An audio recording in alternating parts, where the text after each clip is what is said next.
Hello friends, સ્વાગત છે આપનું મારા રસોડાના કાઠિયાવાડી સ્વાદમાં। હું ભાવનાબેન રાઠોડ આજે તમારી સાથે પૂરીની રેસીપી શેર કરવાની છું। આજે એવી ટ્રીક સાથે આપણે લોટ બાંધી અને પૂરી તૈયાર કરશું કે તમારી એક એક પૂરી ફૂલીને દડા જેવી થશે અને સાથે પૂરી ઠંડી થયા પછી એકદમ ચીમડાઈ નહીં જાય। તો વિડીયો બિલકુલ સ્કીપ કર્યા વગર જોજો। અને હા ફ્રેન્ડ્સ, આપણી ચેનલને સબસ્ક્રાઇબ ખાસ કરો અને સાથે પાછળ રહેલું બેલ પણ પ્રેસ કરો જેથી આવનારા બધા જ વિડીયોની નોટિફિકેશન સૌથી પહેલા આપને મળે। તો ચાલો બનાવીએ મસ્ત મજાની ફૂલીને દડા જેવી થતી પૂરી। પૂરી બનાવવા માટે અહીંયા મેં 2 કપ ઘઉંનો ઝીણો લોટ લીધો છે। જે લોટ આપણે રોટલી માટે ઉપયોગમાં લઈએ છીએ એ જ લોટની આપણે પૂરી બનાવવાની છે। 2 કપ ઘઉંના લોટ સાથે આપણે 2 ચમચી બારીક સૂજી લેશું। થોડી સૂજી ઉમેરવાથી પૂરી એકદમ સરસ બનશે અને સાથે એકદમ સરસ ફૂલેલી પણ રહેશે।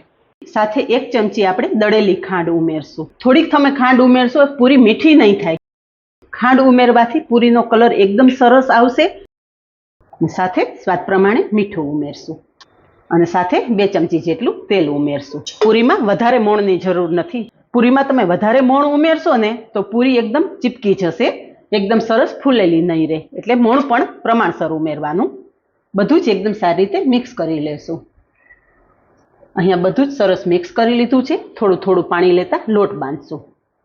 પૂરીનો લોટ વધારે ઢીલો ના થઈ જાય એ વાતનું ખાસ ધ્યાન રાખવાનું। જો ઢીલો લોટ થઈ જશે ને તો પણ તમારી પૂરી બરોબર નહીં બને।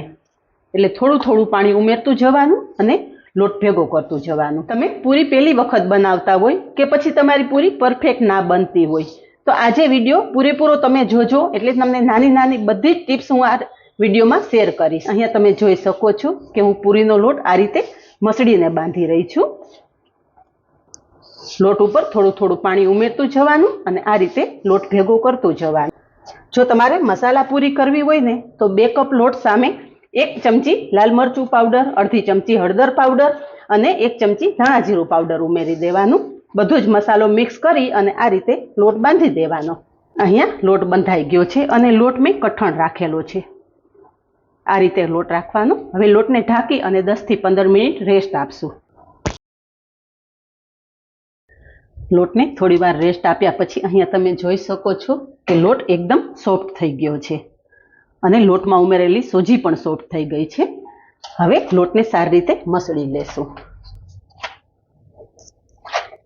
આમનામ જ જો તમે આ લોટના લુવા કરશો તો હું તમને બતાવી દઉં, ક્યારેય પણ તમારો લુવો પરફેક્ટ નહીં થાય। આ રીતે તમારો લોટનો લુવો થશે તો પૂરી પણ તમારી પરફેક્ટ નહીં થાય। એટલે આ લોટને થોડો મસળવો જરૂરી છે। હાથ થોડો તેલવાળો કરશું। તેલવાળો હાથ કરી અને લોટને સારી રીતે મસળી લેવાનો।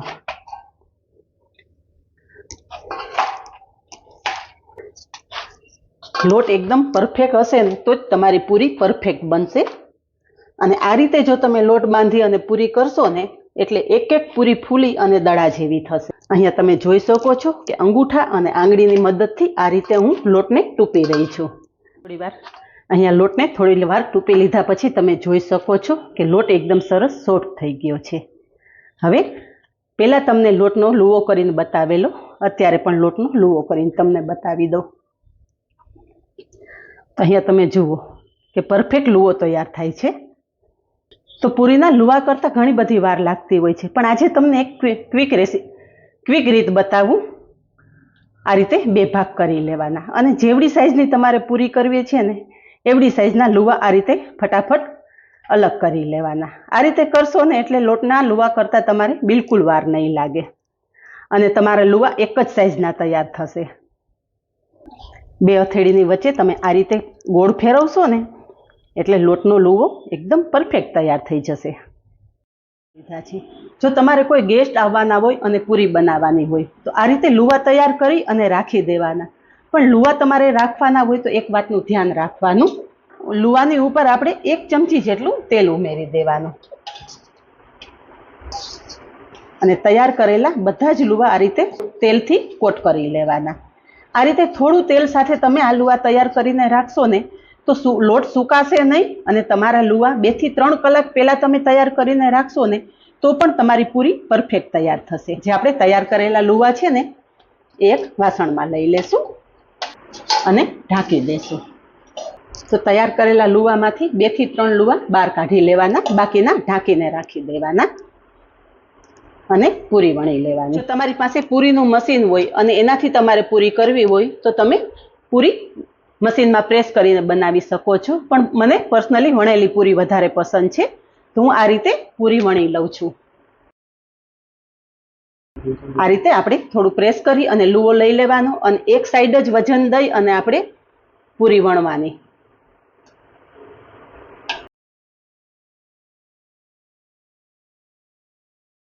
તો હળવા હાથે આ રીતે પૂરી વણશો ને એટલે તમારી પૂરી પરફેક્ટ તૈયાર થશે.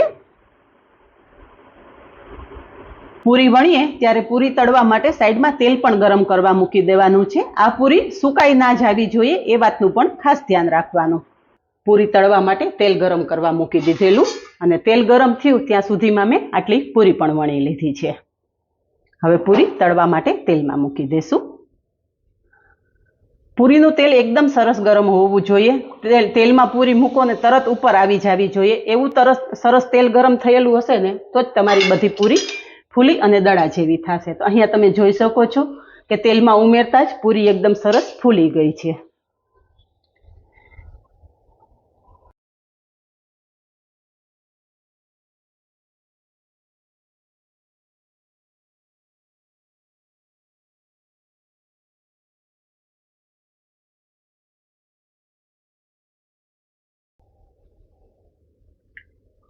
અહીંયા તમને આગળ કહેલું કે પૂરીનો કલર બહુ સરસ આવશે, તો અહીંયા તમે જોઈ શકો છો કે થોડી ખાંડ ઉમેરવાથી પૂરીનો કલર કેટલો સરસ આવેલો છે.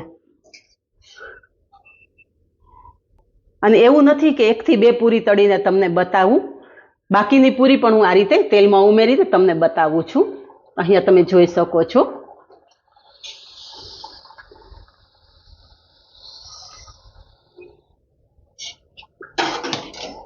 પૂરી તેલમાં મૂકતા જ એક એક પૂરી ફૂલી અને દડા જેવી થશે.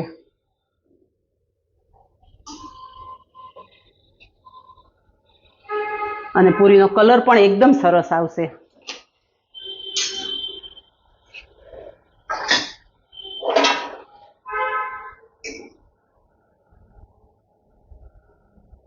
એટલે પૂરી બનાવવામાં અમુક વાત તમે ધ્યાનમાં રાખશો ને તો તમારી પહેલી વખતની પૂરી પણ એકદમ ફૂલી અને દડા જેવી થશે.